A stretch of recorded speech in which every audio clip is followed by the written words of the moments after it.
Okay, well, this is going to be a bit different. Race design as looked at from the perspective of Master of Orion 2. This game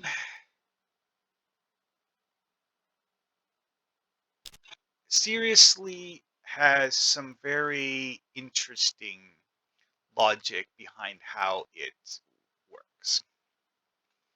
So, when you're doing race picks, obviously you have negative traits and positive traits. I could, at the present time, add up to -4, I think, in terms of additional penalties. Oh wait, no, no, no. I can have more than that. Okay, so I can get up to 6 more. Honestly, though, penalties are a bad thing. So I'd rather have as few penalties as possible. Anyway, the trick with this race is that my plan is to expand like crazy. I know. It's one of those things where you're like, how is that a plan? Well, see, this is a race that emphasizes catching other people.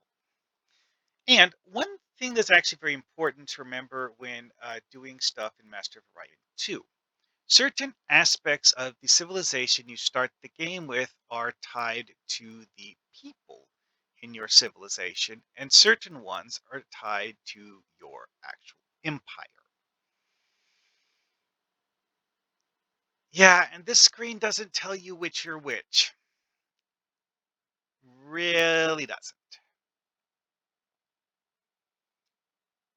And that's one of the things about Master of Orion that really took the most time for me to figure out. It's like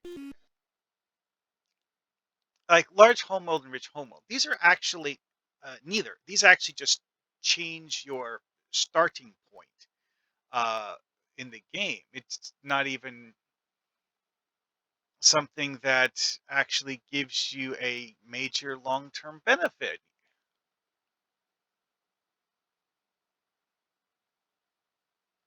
And you have things like High G World, which again, well, High G World changes your starting position, but it also changes the way your race reacts to planets. Low G World, again, changes your starting position, but also changes how you react to planets. Aquatic, same thing. This is an aspect of the game that I had to play it several times before I figured out. It's like, and this is a major aspect on why some of these traits are valued the way they are. It's like lithivore. It's great, but it doesn't actually help you win in combat. It just makes it so that your planets don't need to produce food, which doesn't sound like an amazing benefit.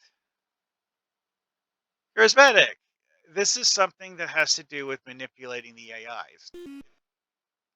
If you're up against other human players, it might not even do anything. Creative, yeah. This game's research system is a bit erratic and random, and creative bypasses that. Tolerance is one of the most absurdly ridiculous things in the game. And it's impossible for me to actually get it as part of my current build. Now, because I would need to decrease the points used by 10. I yeah, tolerant lithivore as a combination is just ridiculous. Uh, I'm not using that though. Why? Okay. Well, tolerant means that your race doesn't need to worry about pollution. You can build as much industry as you want on all of the planets you have, and you won't have pollution build up because reasons. Fantastic traders. This is again something that manipulates the AI when you're dealing with the AI. And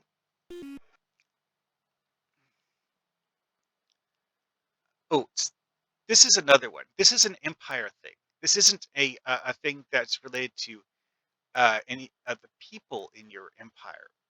Which, yeah, logically that doesn't make sense, but as a gameplay thing, that's how it works. And again, this is an empire level thing. See, here's the thing. Stuff like +1 production, that's associated with the people in your empire, not the government. Money, science, farming, population, all of these modifiers are associated with the people in your empire. But just the race you start with, if you capture populations from other races, the relative abilities of those will be taken into account some of the time. Because, to my understanding, this game does not use um, the racial identities of populations controlled to decide what abilities your ships inherit from uh, racial traits. They Any abilities your ships have are decided by what are your starting abilities. Not You can't say conquer a planet full of Sakra and then have uh, ground troops that act as heavy G world ground troops. Doesn't work that way, or at least that's my understanding. And this dichotomy of things becomes very important once you've started to um, expand and start capturing planets from other races. Because, like I said, like Sakra have a racial trait that allows them to have extra people on all of their planets because of the fact that,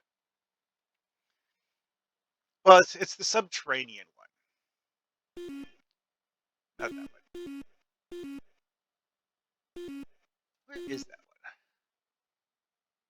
one? Ah, here it is.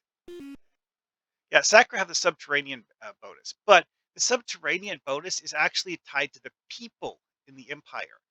So simply moving one unit of Sakra population to a planet will give that planet the benefit of the subterranean effect, thus giving you increased population numbers.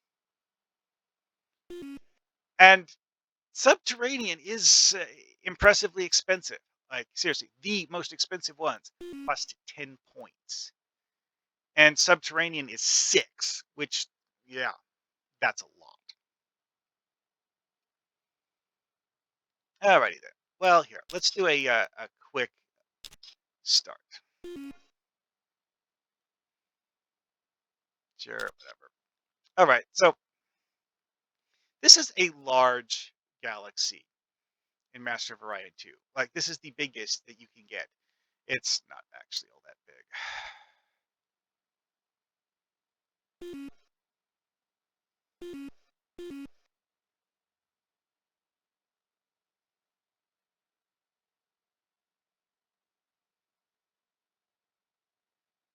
Hmm.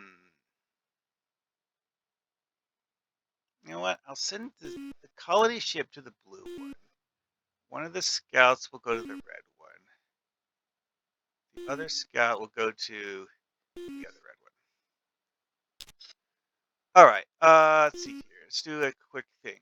So, one thing to remember in this game is that trading tech is something that requires a lot of, well, you need to have tech to trade. You can't just, start trading and, hope for the best. So I'm going see, 'cause, like, note here how it shows only 3 options. You don't get the other 2. You can't research tech level twice to get the other 2. I've decided to go with research laboratory. At my current research rate, that will be 22 turns. And I like that. So I'm going to look at Chrysalon's Q. Oh, really? A tiny Gaia planet that's poor and low G. It's still a Gaia planet and a radiated planet. That's actually better in some ways. Low G, when you're in normal gravity race, is a small production penalty. Heavy G, when you're at normal gravity race, is a large production penalty. If you're a low gravity race, you don't have the low gravity penalty, but you also have the medium gravity as the same way that you would have the low. Otherwise, a normal gravity race would have as. Ugh. Okay, the real problem with low gravity as a negative trait is not actually that it has a negative. It's that normally low gravity planets are actually planets that have a low population. Yeah. Okay, so how many turns is this going to take? It says it's estimated to take 42 turns. Ugh. Yeah, this is not a quick start. Let's see here. So what's my popular production here? Yeah, my government gives me a rather painful research penalty. Note, however, that it does weird rounding. So 18 minus 50% equals 9. But if we reduce the number of scientists by 1, yeah, see, it only reduced the total research produced by 1 because rounding. It should actually reduce it by 7.5, but rounding. This is why I actually like bigger numbers in games. If you simply added a 0 to all of these numbers, then you wouldn't have the rounding error come up. Now, adding 1 worker to this, let's see how that changed it. It now says 34 turns. Hmm. Realistically, the planet is not a maximum population, so having the just waiting a few turns will give me a higher planet population, and this will go up. Anyway, though, let's find out what the scouts give. Actually, hold on. Uh, Getting ahead of myself.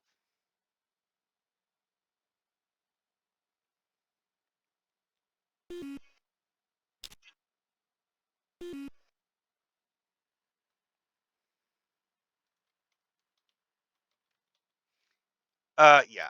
I call this race Fungus because of the fact that it has an insanely heavy emphasis on heavy expansion. See how it says 24 turns, 23 turns? All right, let's see what we got. Uh, Medium poor. Poor. Also, this is a toxic planet. Those are not ever uh, terraformable. You just can't. Gas giants, eventually you will gain the ability to convert that into a livable planet, usually either a large or a huge one. Asteroids in this game, there's like a small or medium planet after you convert it. Note, however, this has a stable wormhole. Hmm. Also, this is this system, one of my scout frigates. Uh, okay, so where does the wormhole go to?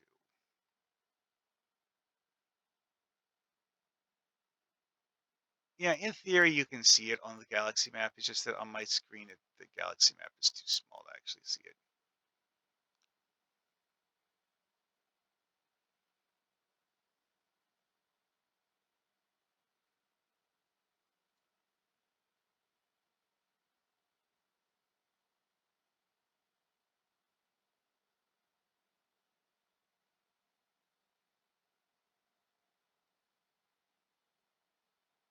Oh, goes to here. Okay. Well, let's see what's in that system next turn. So let's go back to the home world. Yeah, population hasn't increased yet. So, what do we have about the planet population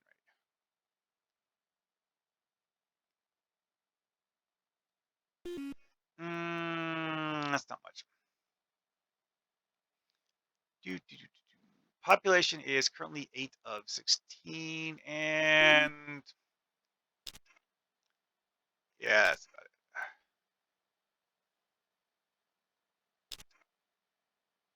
it. Which one was Mirza? Yeah, I'm dead. Yeah, I'm just going to tell my ship to return. Okay, this one was Mirza.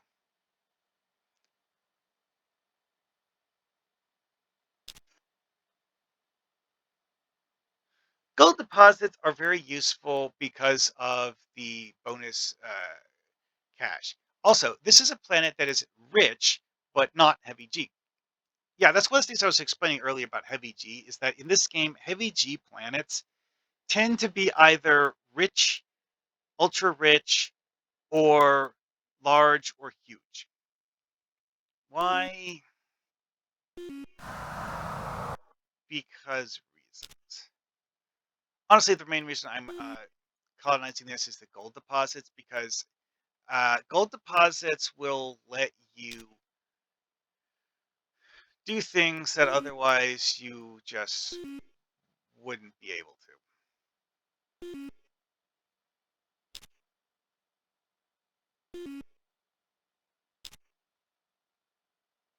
So, Mirza, wow. Okay, this is what I was saying earlier about an ultra rich planet. However, this is a medium ultra rich planet. Yeah, the logic behind how that works, I'm not 100% certain of.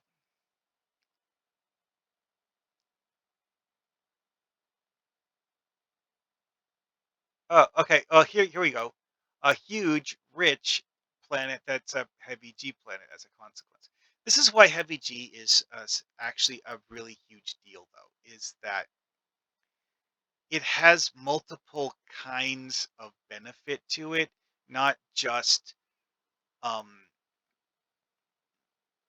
giving you a bonus in ground combat or avoiding the penalties of high gravity. There's also the aspect of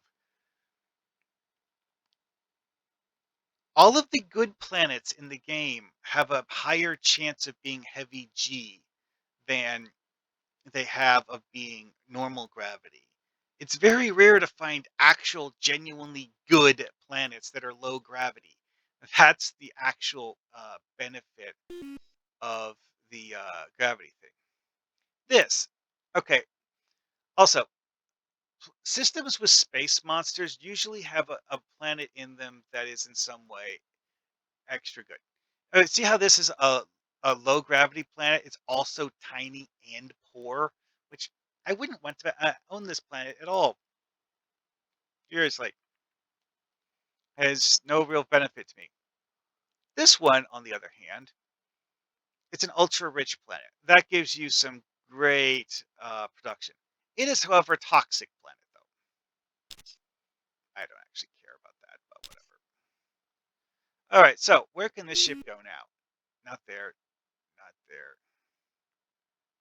Nope, nope. Oh, I can go here now.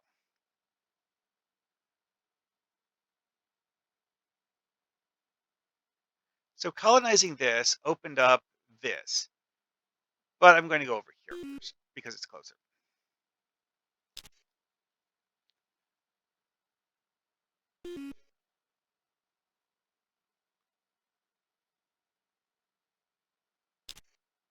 Okay. It is actually possible to have some really interesting stuff spawn in your home system. The fact that this is a Gaia planet is the only thing that makes it good at all because Gaia planets are good at producing food. I don't need food. but they also have a relatively high population for what they are. I'm actually going to colonize this one first because it doesn't have a low gravity penalty, and I care more about that.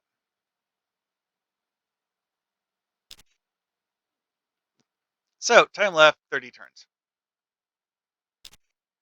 Why? Because my population hasn't changed yet.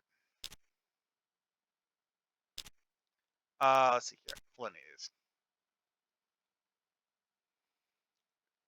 Somewhere in the game, you can see the population growth stat.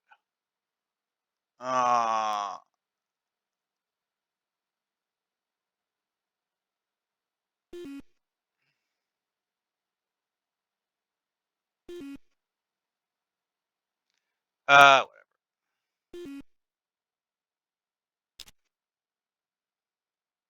Also, note, the credits thing here. If you rack up enough credits, you can actually just buy production.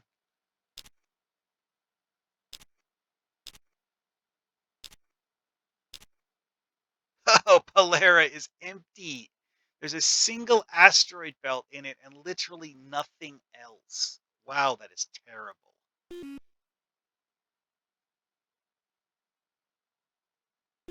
Only other thing I can scout at the moment. Now, Polera does actually have some strategic benefit. If you build an outpost ship, you can place an outpost ship there.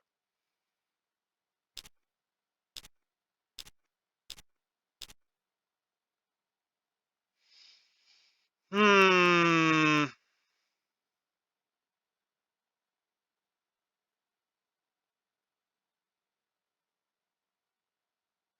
Hmm.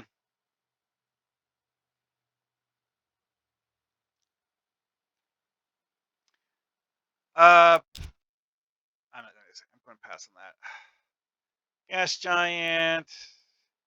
Gas giant. I mean, they're good for future development. Okay. Large, toxic, abundant planet, and a small, toxic, rich planet. I have uses for both of those. Guess I'm going to send my second colony ship to this system.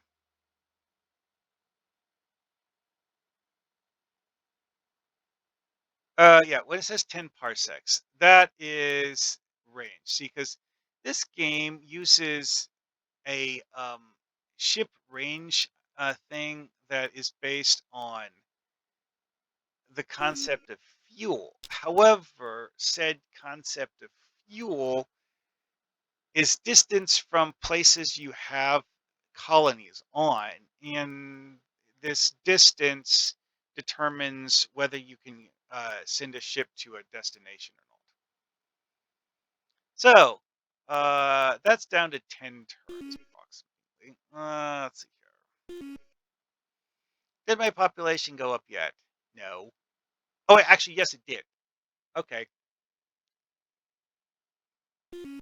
I'm going to move one of these guys though. I really, really want this. It's currently at 17 turns. Ugh. Oh, you know what? I'm going to change this actually. Let's put a second colony ship in. Why? Because when this one gets completed, any leftover stuff will get contributed to the second one.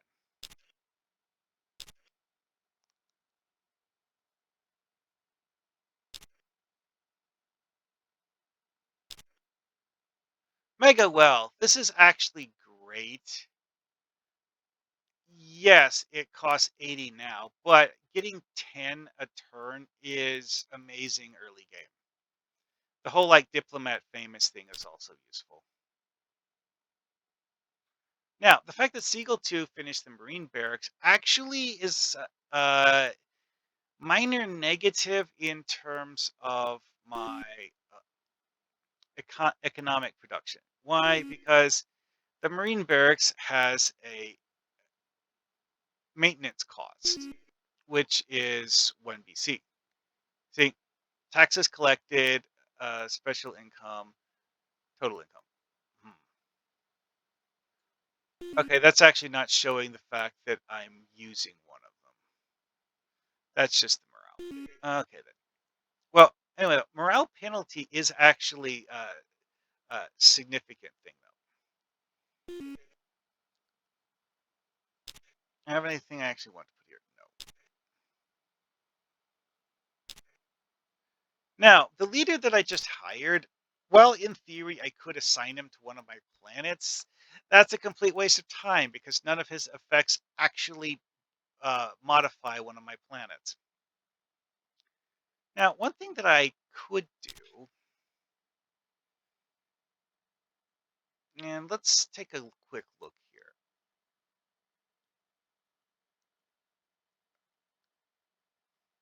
Oh, accidentally canceled it. Da, da, da.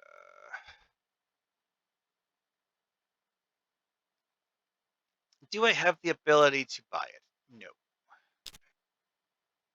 I need 288 more. That's largely a reflection of the fact that early game you have almost no economic production.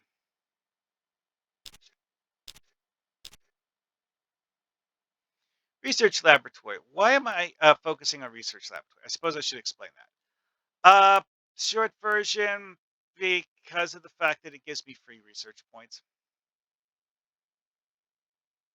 Biospheres is a weird one because of the fact that yes, it gives you a benefit, but it also costs money. If you're economically poor, it will make that worse. However, at the moment, I actually don't have that issue. So,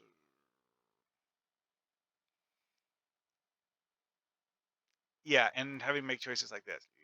What I'm actually going to look at here, though, let's see here. What is this one? Oh, supplies sufficient. This is actually the tech area that increases the range of your fleets. If I get this, some of the stars that are currently unreachable will become reachable. But I'm going to research titanium armor because I kind of need that more early game. Thing is, researching titanium armor is going to take a long time. However, there's options. It's a bit evil, but there's a gimmick in this game that's a stupid, stupid trick. Notice how I have 17 turns worth of build time sunk into this culling ship.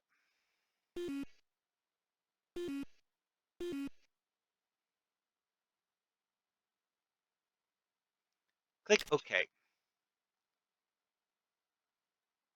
And that will get finished immediately because the sunk cost on the colony ship gets immediately converted. However, now watch what this here has though. See how it says 38, 39 turns? That will change quite a lot. Yeah, it changed to 22 because the amount of research I'm generating just went up quite a large amount. And that reminds me, I should have these guys build one of those. I'm not going to buy it here though.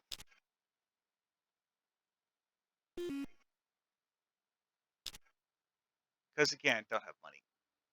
So how long is this going to take now? Well, that actually did set them back several turns. It was at 11. Now it's at 15.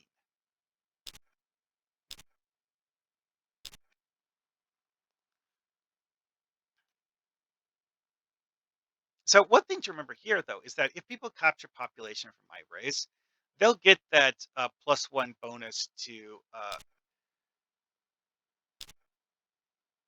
um, what's the best way to describe that?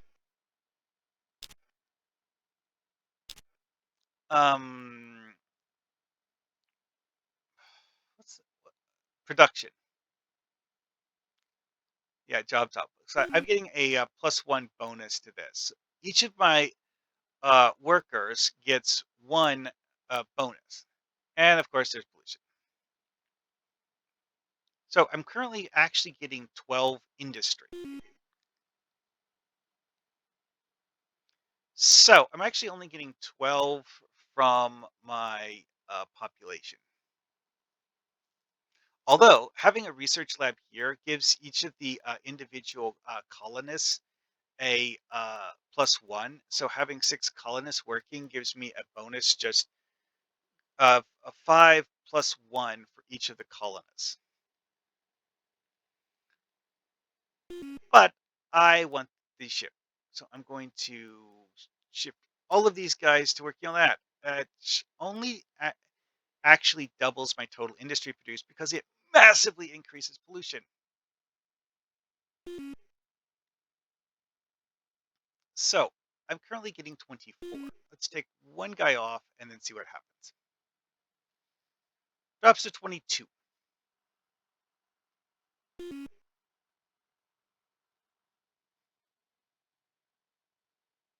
Drops to 20. It's because of just how heavily pollution's affecting things. Drops to 18, 16. I'm going to put this guy back. That should be about the best. Still have 11 total research, which is more than before I built the research lab. I'm doing this because right now I've decided that I really, really want to get this soon.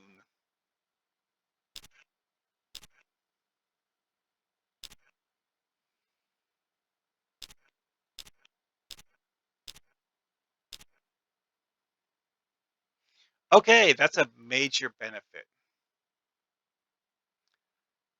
And I now have 5 research being produced at Segel.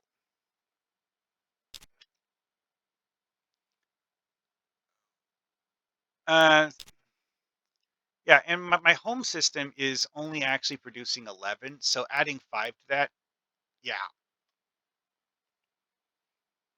So let's see how what this is currently good for. 4 turns left. I could buy it out right now, but no.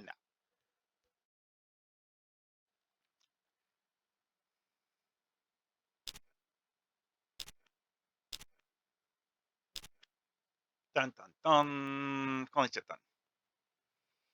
I actually like this system as a location to build a colony. Not sure which of the planets would actually be better. Uh, yeah, I think I'll go with the Baron. Like 5. Like one of them's upgradable with terraforming. The other one's not. Even though I don't need food, my population cap is heavily limited by the solar system type or planet type rather.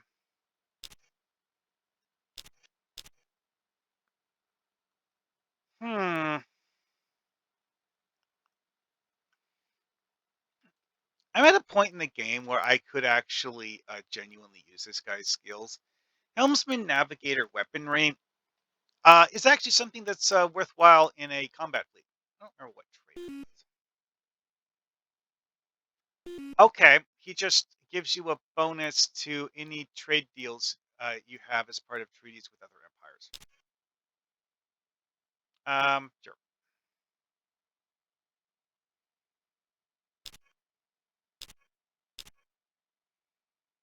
All right. Large, toxic, abundant. Small, toxic, rich. Oh, that's what his choice was. Yeah, 3 max population, even though it's rich. No.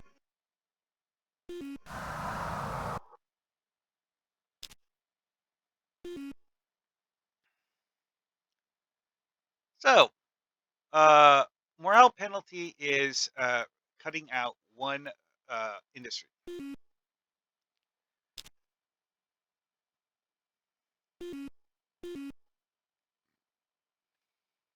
Note how we have colony base here. That allows the colonists on this planet to colonize one of the other colonies or planets in the system for a much cheaper cost than building a real colony ship. Yeah, cost here 334. Cost only 200. So marine barracks, I could buy that out honestly. Do you want to spend 240 BC? No. Why? I don't have a whole lot. Okay, it's a few hundred, but only a few. All right, let's have my frigate go looking for trouble.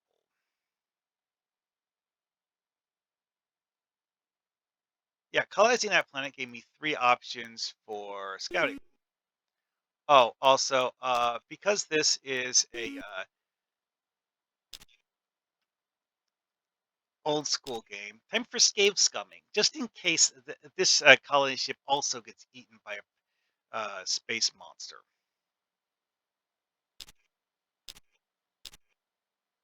Oh wow, it's a fully empty system, literally nothing but a star. Oh wow. Oh yeah, also this percentage chance of researching something. Yeah, it game is a bit wonky in the exact amount of time for each research project. Pollution processor. Yeah, I'm going for that one.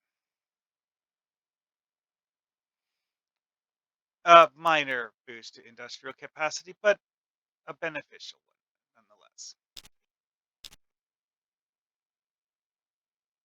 Oh hey, it's the Meklar.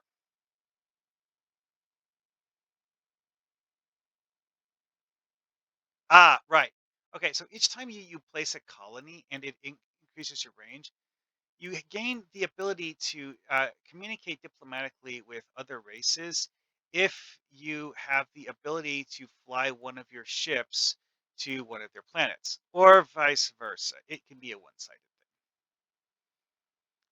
So it could be that I gained the communication channels because they colonized that planet, and that means that they now have the ability to fly from there to one of my planets. Because I can't fly to that planet. Okay, Crux system. Yet another system with not great planets. Certainly workable. Radiated planets are interesting because the fact that you have to build a planetary shield on them before you can uh, terraform them.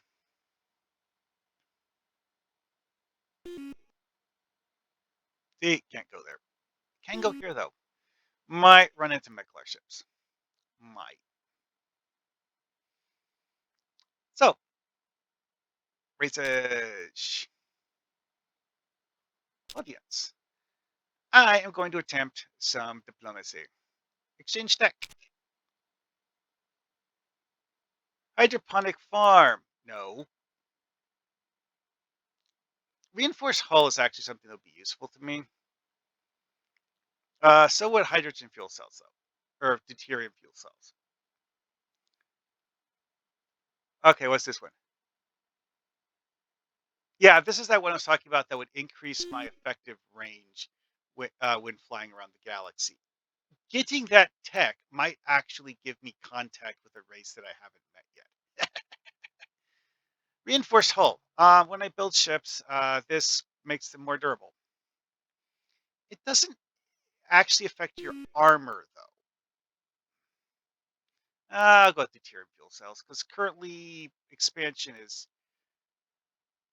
Yeah, he wants to trade deuterium fuel cells for titanium armor. Yeah, sure, whatever. Let's see what do you want? Research laboratory. Well, fine. Okay, let's see if I can get him to the treaty. Trade treaty. Alrighty then. See, he is now on the positive side of the anger scale.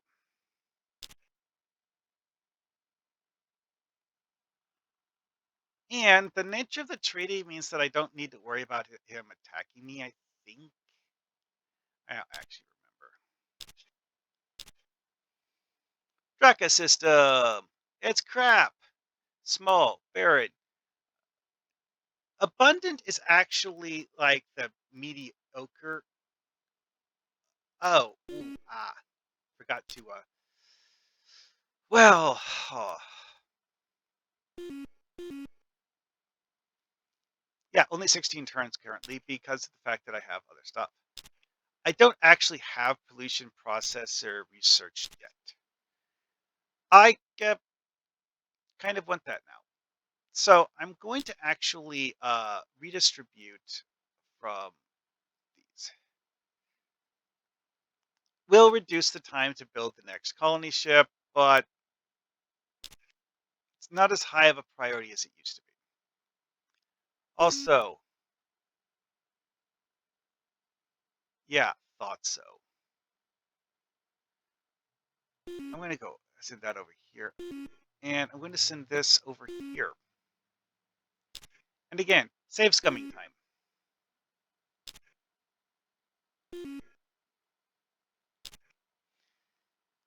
If my colony ship gets eaten, I'm going to reload and do something different.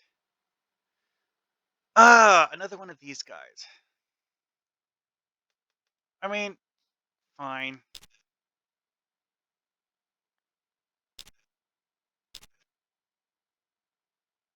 Yudge. A tiny, rich planet. No. Um. Okay, this is a stable wormhole. Interesting. Hmm. Again, it's a tiny, rich planet. Medium, ultra rich, heavy G. Ooh, a tiny, ultra rich planet. Wow. That's a very strange collection of planets. I can figure out where the um.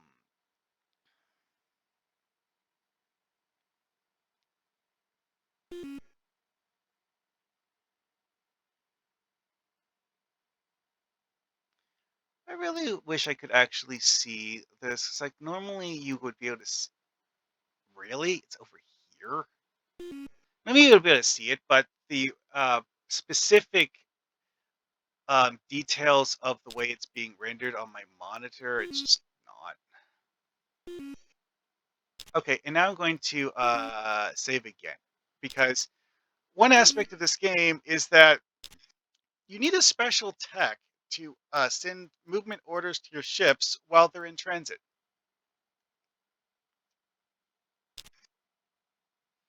Your ass! Gas giant, large radiated abundance, and another gas giant. Eh, you know what? Eurus is actually a pretty nice system.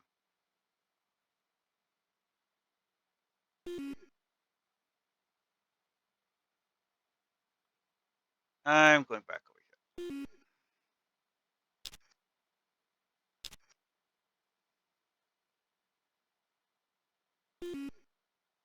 No, no, no, no, maybe.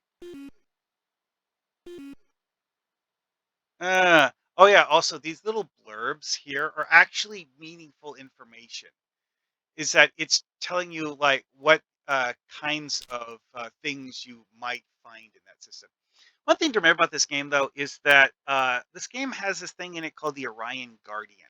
It's a space monster sort of thing that is always found near the center of the map. So like here's where it says game here. So this is around there's like one of these systems in this area, probably somewhere close to the center.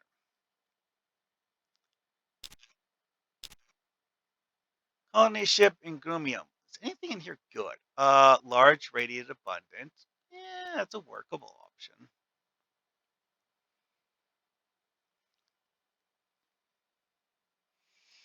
Hmm. Hmm. Hmm. You know what? I will actually do that. It's probably going to give me contact with some race I didn't know existed yet. Marine Barracks Research Lab housing.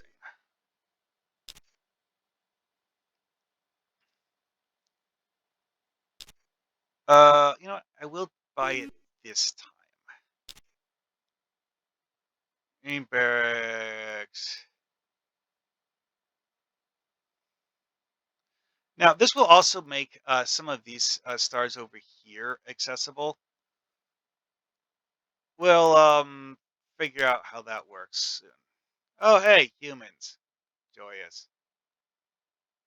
Ah, yes. See, that I now have the ability to get here. It's like the reason I haven't gotten in contact with humans yet is that there's a relatively large gap between these. So I just don't have the ability to get there. So let's take a look. Audience with the human.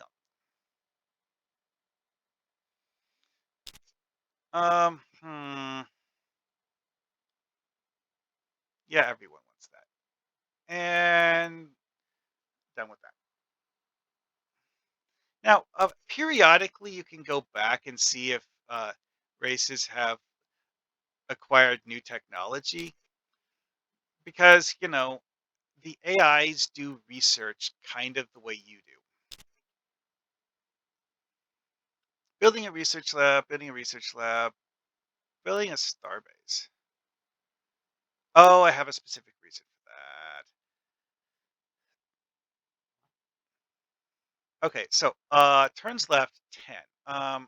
Cost here is 400. I'm going to swap that with a quality chip.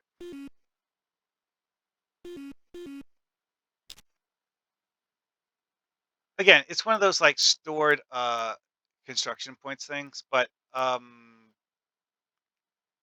well, turns out I had gotten finished yet. Anyway, still working on colony ships. Don't have anything else to build right now. 8 turns left at current rate.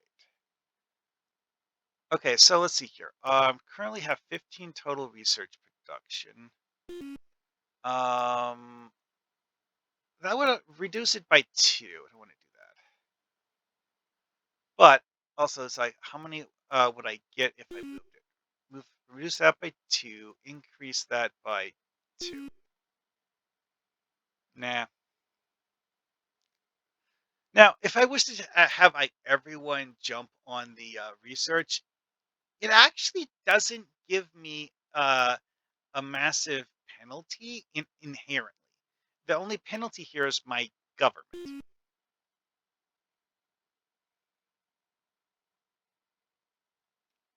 You know what? I'll leave it at 6 and 6 for now. I'm not actually at maximum population yet. Only at 12 of 16. So I'll be having 4 more. Okay, so what is this currently going to be? 9 turns. Uh, Now, part of the reason why I was so interested in having Segel start working on this is having 2 planets building colony ships means that I can expand twice as fast. Why is expansion so important? Well, having multiple shipyards means you can build multiple ships per turn, obviously. But also, there's the fact that the way that the AIs think in this game is related to an invisible score metric. Each uh, race or empire, sorry, is assigned a score based on how powerful they are. And having a whole bunch of colonies, even if they're completely undefended, actually greatly increases your score. And that influences how the AIs will treat you when doing negotiations. You know what? I'm going to have these guys. Research lab is in progress, but I'm going to add 2 colony bases to this one because there's actually 2 places that I can colonize with colony bases. See about Google. Nope. Colony bases are great because, again, it gives you another planet to work with. Actually, you know what?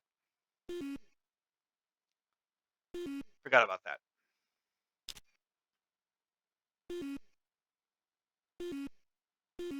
I have places to build them in Crystalline, and I haven't done that yet. Actually, I should build a second one in Crystalline. I have enough colony ships and external colonies now that I don't need to focus solely on uh, expanding via colony ship right now. Dun, dun, dun. Kula. Trader Mega Wealth. Yes, please. Thank you. This guy is a financial leader. A financial leader gives you a hefty bonus to your um, economic production. So actually assigning him to my homeworld would actually be a good idea because it'll increase the uh, production here. Now, this is an interesting choice because the maximum population is different, but also there's the low G penalty to take into consideration. I'm going to colonize both of them, though. It's just how this works.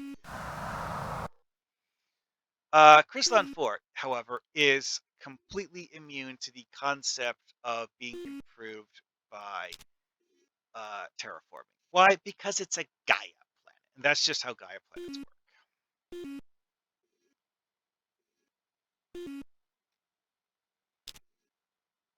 A way to buy this because, yeah, that industry penalty is kind of killing me.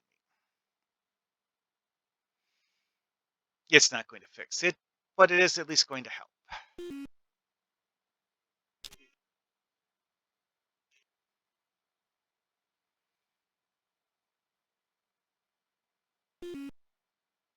Oh yeah, setting tax rate. I'm actually not doing high taxes in this game. You can do tax rate, but it has consequences. Let's put it that way. It's not something you want to just leave. Okay, so leaders.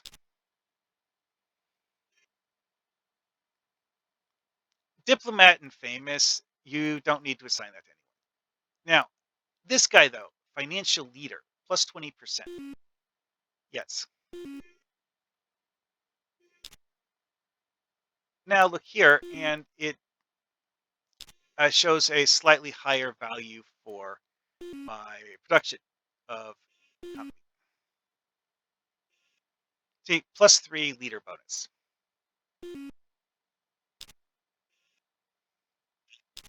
Now, the number of turns arrival thing, that is actually a metric of how far it is from your home world. So, sending someone to anywhere in your home system is instant.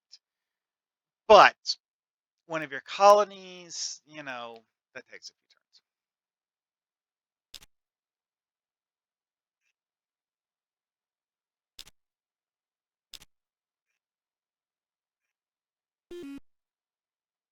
Oh, a human fleet has visited Grumium.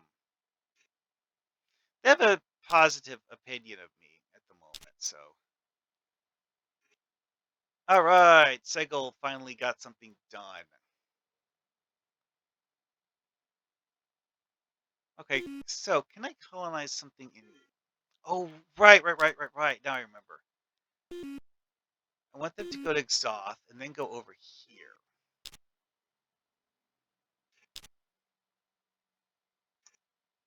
Hey,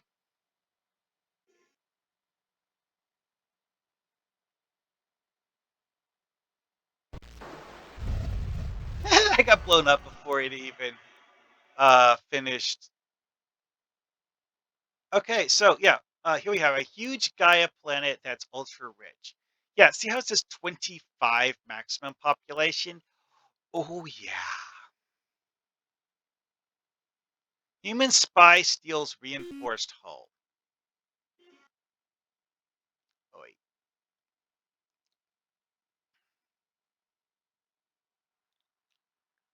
Yeah, that's a problem. Intel is a issue I'm going to have for, I guess. Ugh.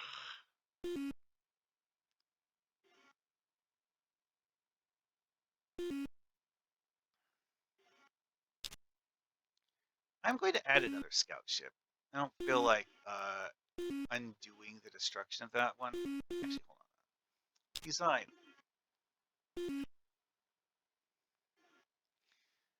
So, space available. Oh.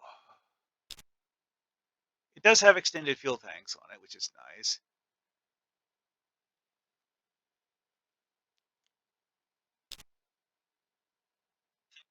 Yeah, that's not much of anything. Yeah, so the stored or industry is going to be put into building this scout ship, which will mean it gets done practically immediately.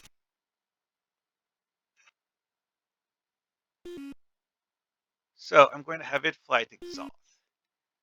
But so when I put a colony here at the end of the wormhole, I get a range thing based on proximity to the far end of the wormhole. So I can now scout things over there. Hmm.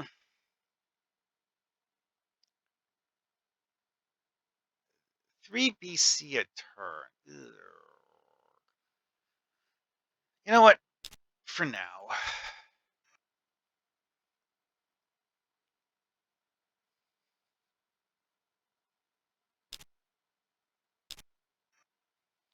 No, I'm not actually colonizing Zoth. I'm going to send the thing over to here.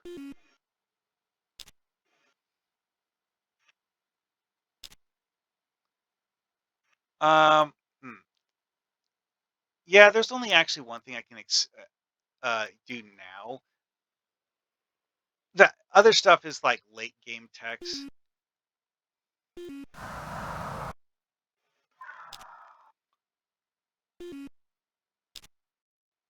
Marine Barracks, Research Lab, housing. Hmm, you know what? I'm going to hold off on buying that for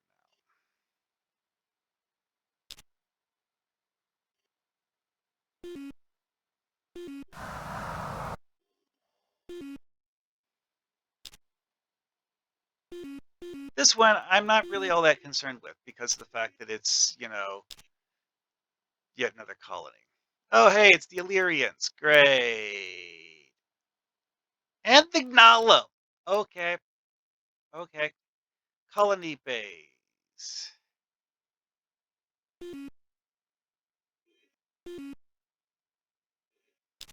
Illyrians are scary. Illyrians have an ability that allows them to conquer planets without invading them. Yeah, Illyrians have this thing where they can, if they beat your space fleet and disable all of your planetary defenses, they can mind control the entire planet, and now it's theirs. Yeah, mean stuff. Anyways, so let's go talk to my new neighbors. I'll start with the Illyrians. Okay, no tech I can exchange with them. Interesting.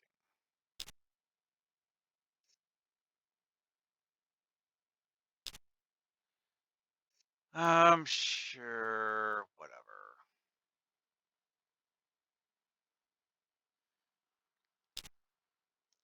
Yeah, I'm actually going to have my homeworld increase research output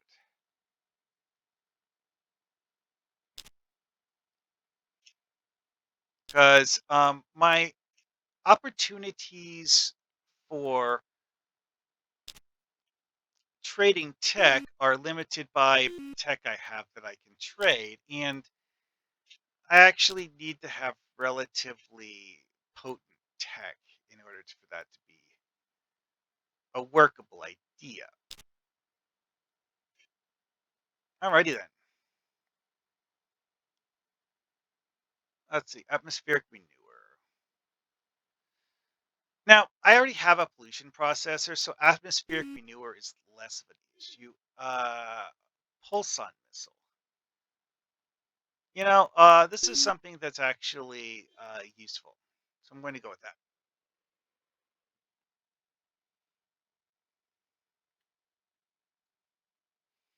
Hey, he gains a level. Well, it increases the power of his diplomat and famous, but not his mega wealth.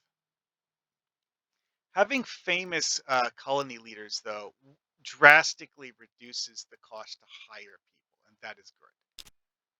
All right, so I got a new tech.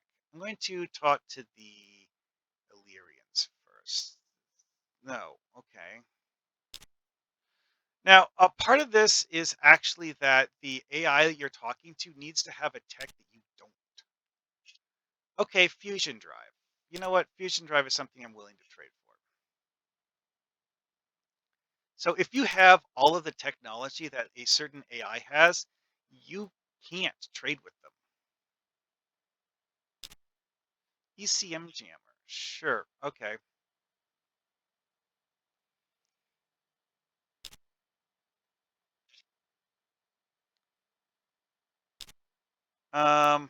Fusion beam or mass driver.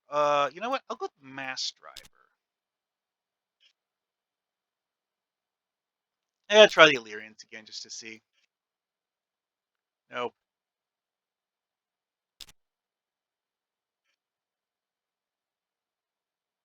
Nope. And done. Okay, that's enough of that for one turn. So yeah, that's a basic gist of how the whole fungus race works. It's very much expand as hard as you can and hope for the best. See, I actually have the tech to build ships that are capable in combat now. It's expensive as hell, but I can do it.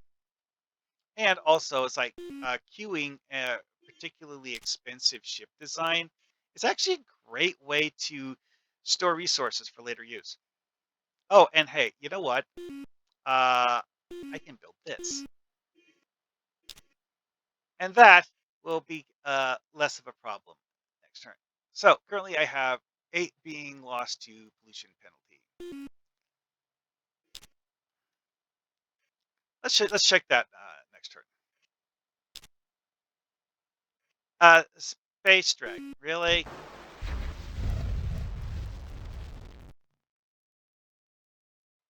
Oh, a Gaia planet with natives. That's ultra rich and heavy G.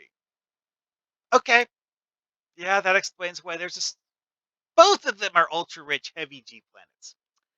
Yeah, okay, yep, that explains why there's a space dragon here.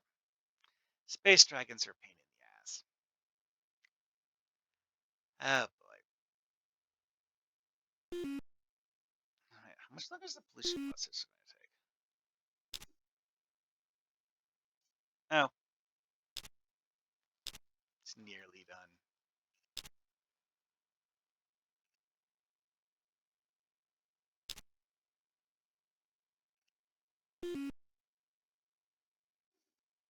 Oh, also that thing it says about what spy stole something. I already traded titanium armor to Nalum. A Nalum spy did not steal titanium armor. Yeah, so the game sometimes lies to you about who stole stuff.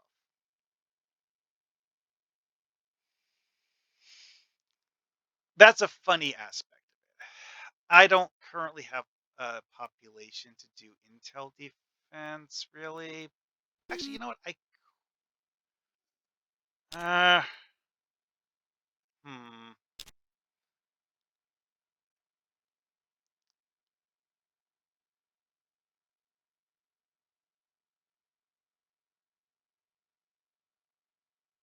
Uh, oh wait, these guys are really a starbase. What? No. Okay, so I'm going to have these guys train a few spies.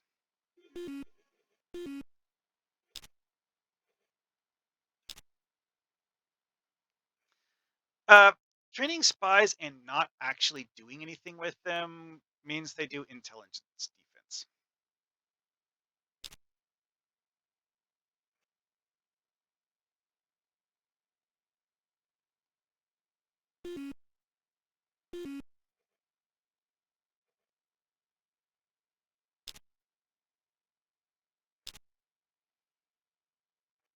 Okay, I need to have my home mobility ship. Ugh, because my one scout ship got exploded. I could build hydroponic farms. I don't remember if you actually get any benefit from having extra food.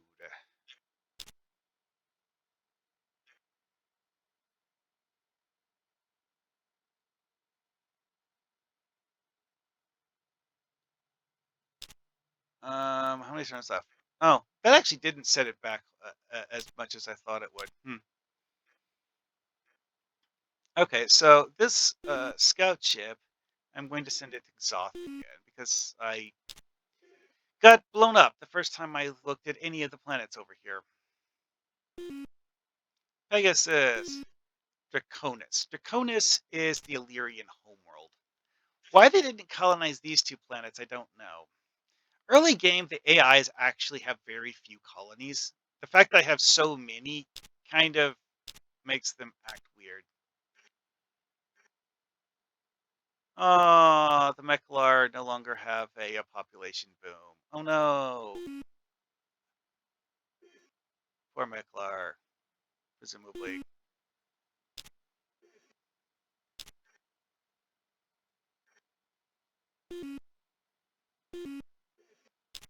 Now, one of the techs that I got actually makes my ship fly faster, but um, not actually that much faster. This explains why the Gnollim didn't colonize this system. There's nothing here to colonize. Let's see if I can figure out why the Illyrians didn't colonize this red one over here.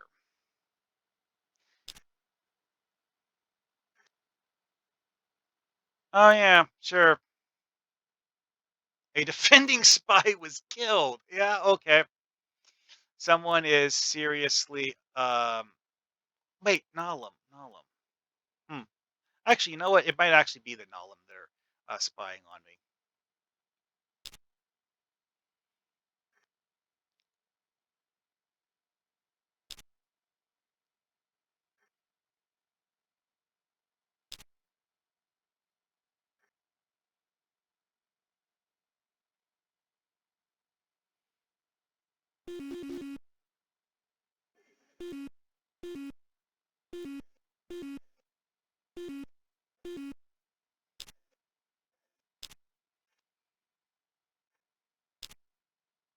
Earth. Small, barren abundance. I mean, it's not a great planet, but it's a usable planet. All right, let's see what else I can colonize over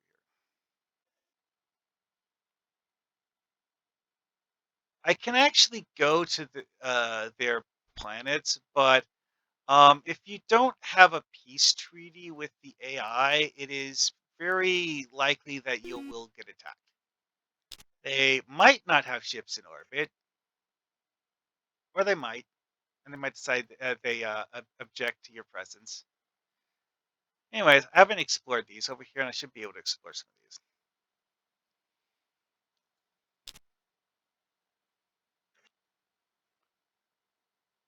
Sure. Research treaty.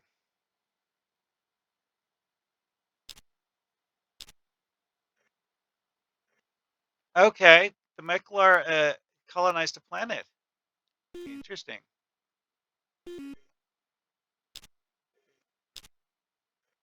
Marine barracks, research lab.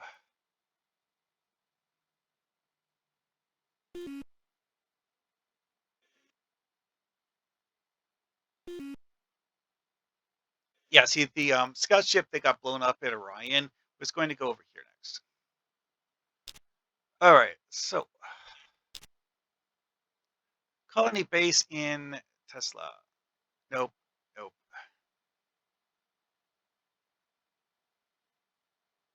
I'm going to start with the large one because it it's going to have longer to grow needed. Marine barracks, pollution process. Actually, pollution processor third.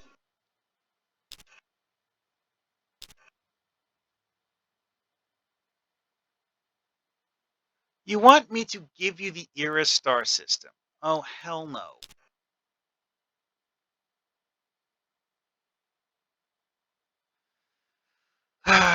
um,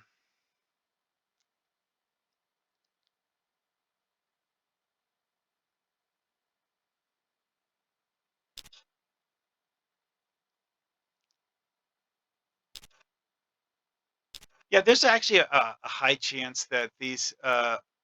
Nope, can't exchange tech with them this turn either. Hmm. Sometimes the AIs will actually ask you to trade tech with them. Oh, a human ship exploded. Farming, no, I don't want a farming leader. I don't farm. Okay, so where am I going to put this colony ship? Hmm. This is a fake solar system. This is, eh, it's not horrible. It's not great, but there's worse.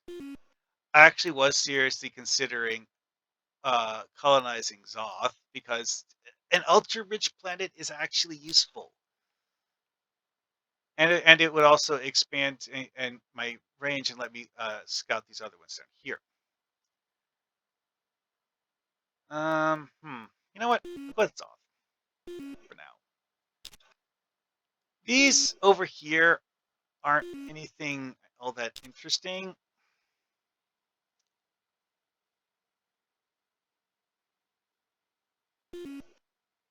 Oh, and the Illyrians have decided to attack me. Great. Um.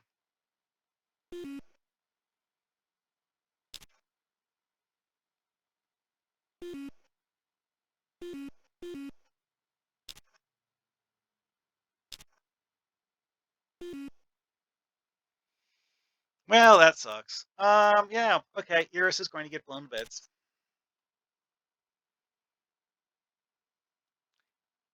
Yeah, that's the downside of this particular stratagem. Mm. The Meklar and Klakon are at war? Okay, the Meklar are here. For the Klakon to be somewhere where they're able to interact with the Meklar, they'd be somewhere around here.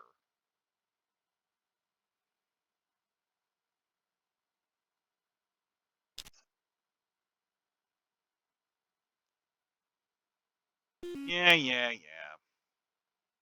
Yeah, that's what I was saying about the whole mind control thing, is that the Illyrians mind controlled my planet.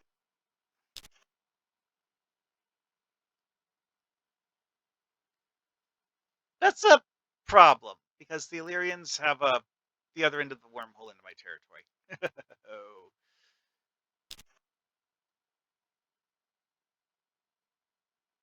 Oh, okay. Also, there is a racial trait for being lucky.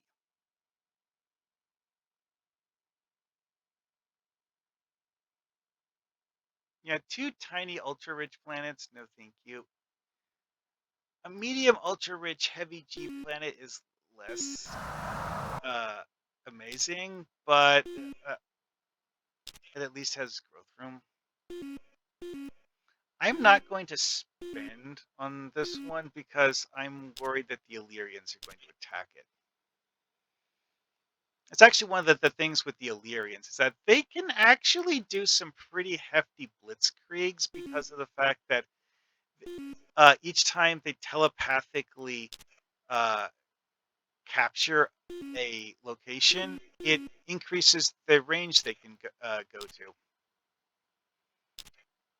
This is also part of the reason why I so often use the picture of the Illyrians, is that it means I don't have to fight them. And fighting them is, I don't like that.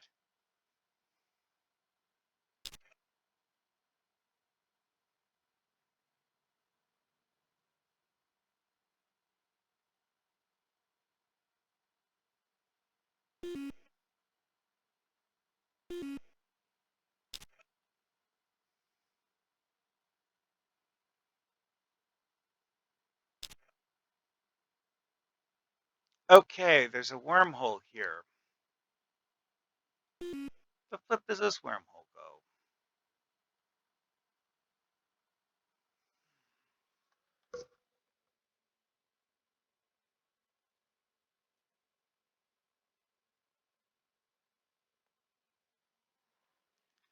Should be a tiny faint gray line going somewhere in the galaxy to tell me where the wormhole leads.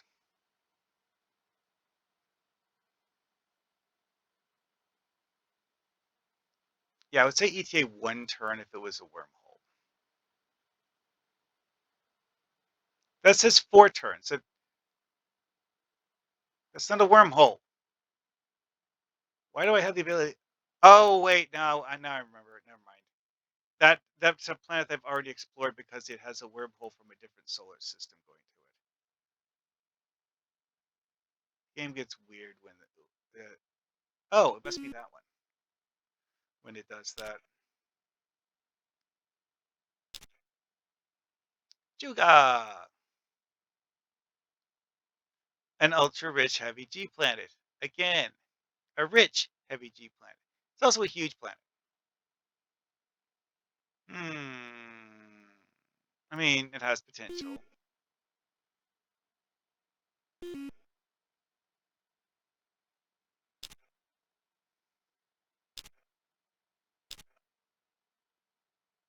I mean, poor and low G. Poor and low G. Medium and rich. Okay, that's actually a decent planet.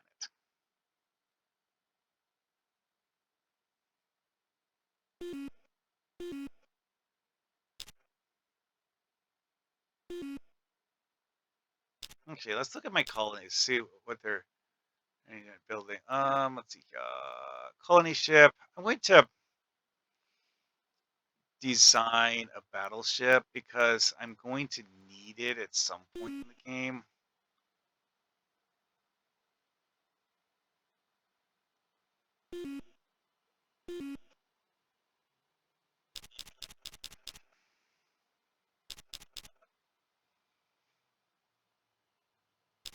There.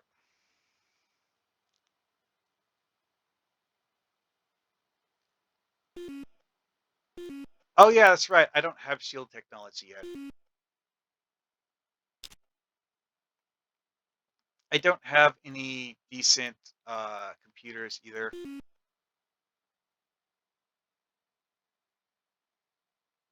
and I haven't researched pulsar missiles yet. Nuclear bombs are only for colony assault. Anti-missile rockets are basically point defense weapons. You know what? I'll have mass driver as my. Oh yeah, this is another thing. Is that firing arcs are totally a thing in this game. Point defense is a modification for the weapon that allows you to use it as a point defense weapon, and thus it doesn't fire at regular targets. Heavy mount, yeah. Honestly, for ship to ship combat, heavy mount is actually a benefit. Double size, double cost.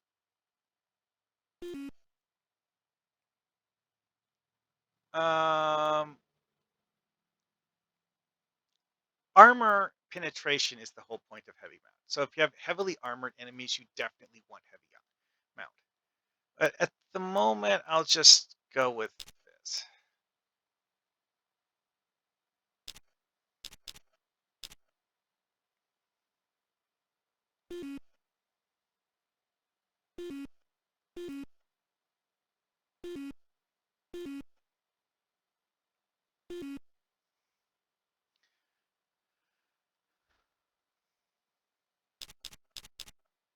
There.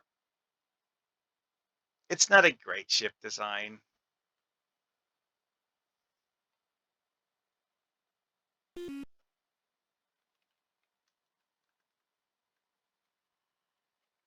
Oh yeah, also is that this one you have to backspace and delete things. You can't just choose where you want to be in the thing. So 500 cost, which compared to a college ship isn't actually incredible.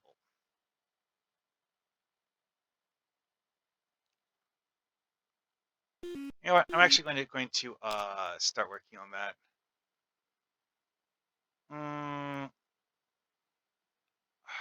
hmm. colonization after that in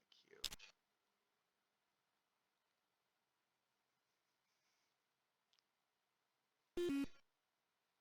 Now these guys build a pollution processor.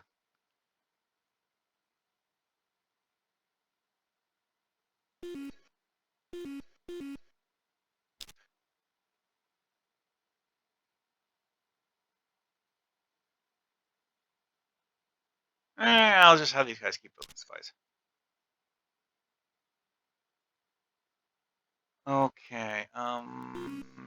Put the pollution processor after the research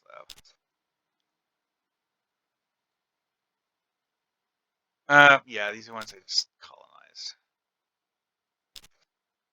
Yeah, so AI reactions. Hmm.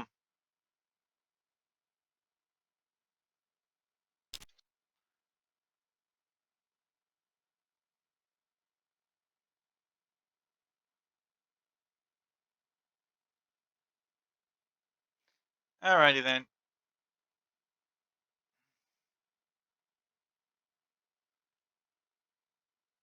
Yeah, getting points from trade treaties is quite good. The Meklar love me because they've been benefiting from the treaties. The Illyrians, well, they're just mm, mean.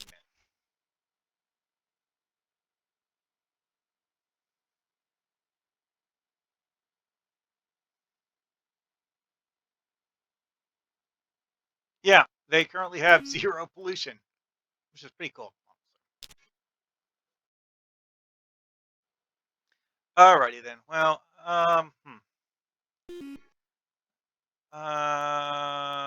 let's see. Any last things to do?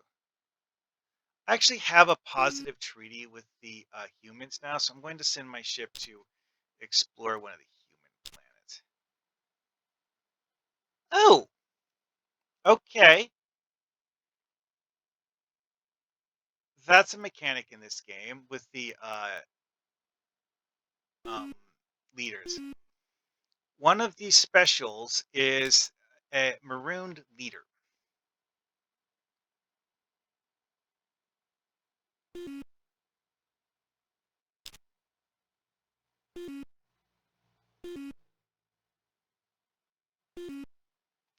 Okay. Yeah, because like having one of those guys hanging around waiting for you to hire them will actually prevent you from getting new recruits. Now, this one, I think I have to actually assign him to a planet in order to uh, get him to be doing something.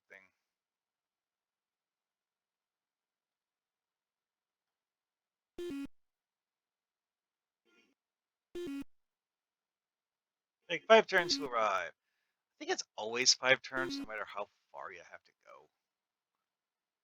I don't know.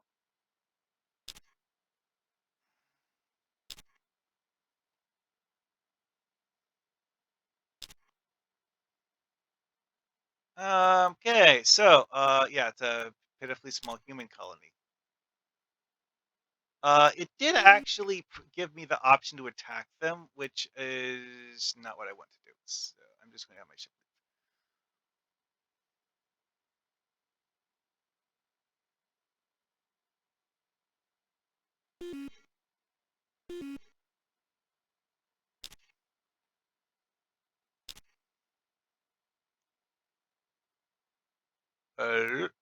Rich. Okay, so that was an event that whoever's the first person to explore this system gets free money. Literally, all the event does gives you free money.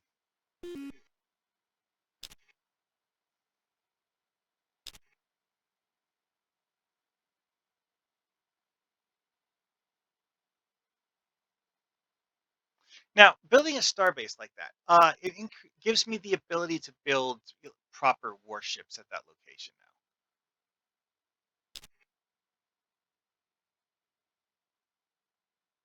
Abundant, heavy G, huge. Yay. Human spy steals fusion drive. It's entirely possible that the humans have actually been stealing stuff from me with us spying.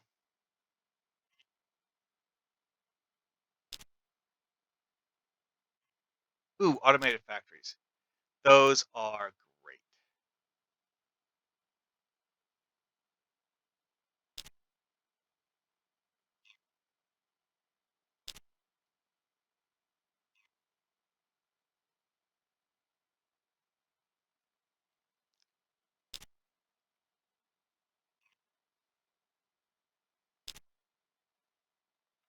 Biospheres are good because this is that thing that increases your um,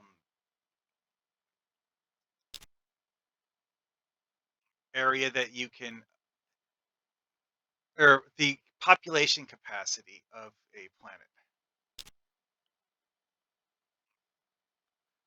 Nope, I traded to get tech, so sometimes that'll give me more options for further tech trading, but not this time.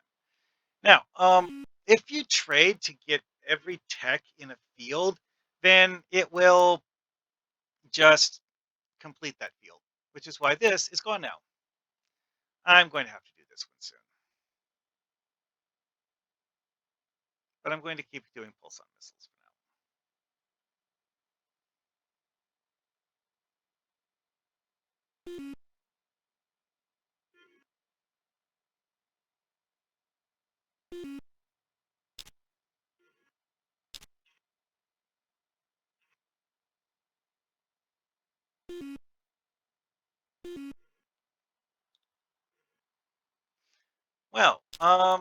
Oh yeah, that's right. Automated factory biospheres.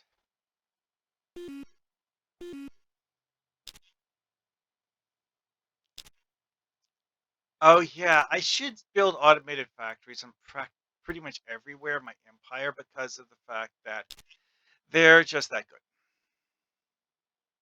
Why didn't you make them yourself? Well, you have to make choices on what I build.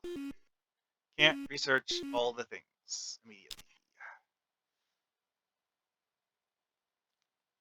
I was saying about having a strategy.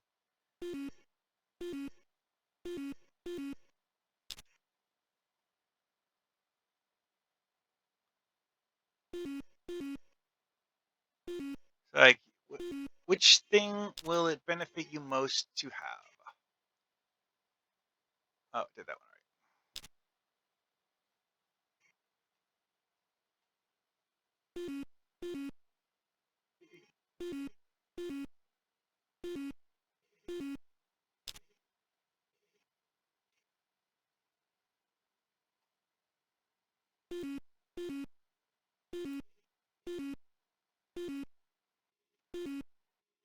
Yeah, biospheres, and I'm not going to put that in before the research lab or pollution processor. Automated factory, though, yeah, that one goes in first because it helps my people build all the other stuff. See, because it generates five production just for being there, and increases the each production of each worker by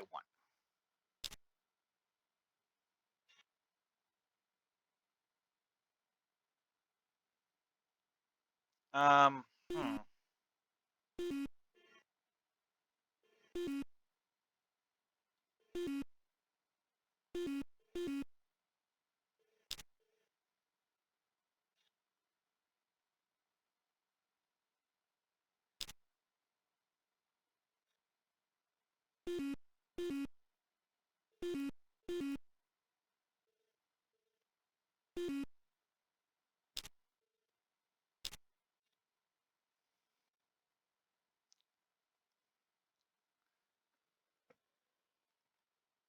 So, what is my current total whatever? What's that something? Oh well.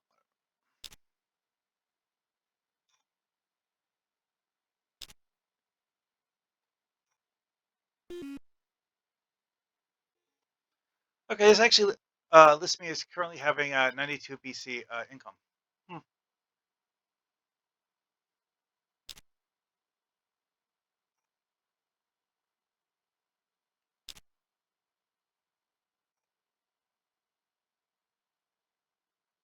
No, I'm not attacking the Meklar. I only actually built three of them immediately. Huh. Yeah, I can't slow down. Oh, well. You know what? I'm going to finish researching this and then.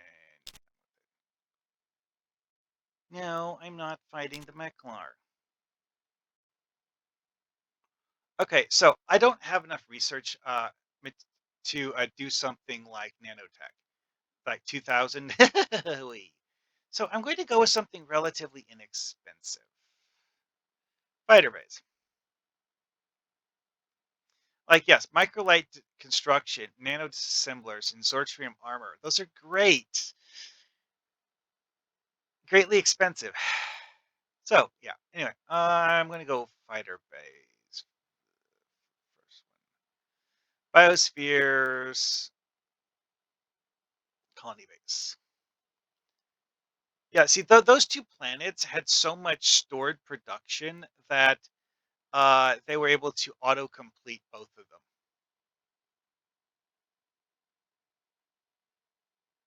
Okay, I'm going to move these guys out of Meklar space so that the Meklar stop being annoyed at me. Okay, so now let's see what for trading I can do. Can I trade with these guys? Nope. Okay, then.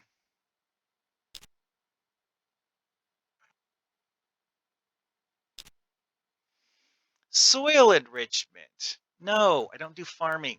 Soil enrichment is great if you actually do farming, though, because it just gives you +1 food. Battle scanner, though. Yeah, sure, why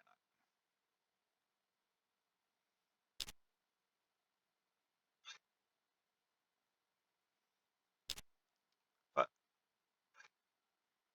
But okay, I just started researching that, but wait, he's trading fighter base for pulson missile? No.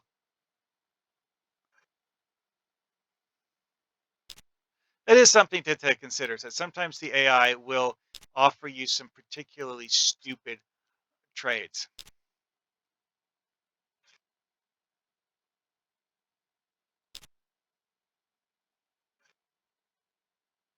Nope.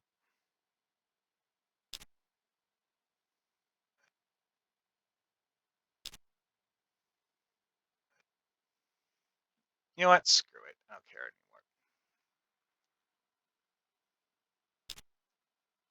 Let's hit the Mechler one. Nope. One more time talking to humans. Nope. Oh yeah. Also, part of the thing with the exchange tech is how much they like you. Oh yeah. The thing I was. Oh, heavy armor or planetary missile base. Decisions.